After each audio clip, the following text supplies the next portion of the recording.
Hello everyone, this question appears in class 6th NCERT chapter of playing with numbers. This is fourth question of its exercise 3.4. So the question says that write all the numbers less than 100 which are common multiples of 3 and 4. So multiples of 3.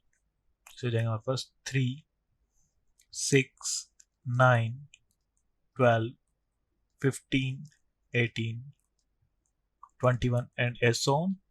And 4 के multiples हो जाएंगे हमारे पास 4, 8, 12, 16, 20, 24, 28, 32 and so on.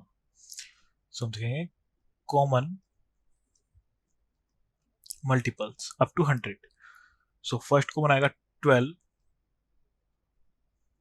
then second हो जाएगा हमारा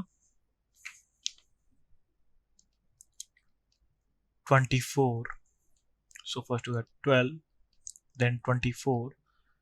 So here हम gap देखेंगे 3, then 6, then 9.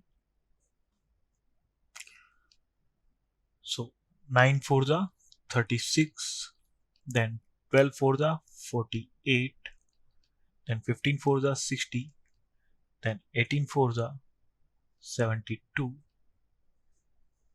then 21 4 जा 84, then 24 4 जा 96. So इसके आगे हमारे मल्टीपल्स के आगे निकल जाएंगे और हमें अब 200 ही फाइंड आउट करने हैं. So these are the common factors of 3 and 4 less than 100. Thank you.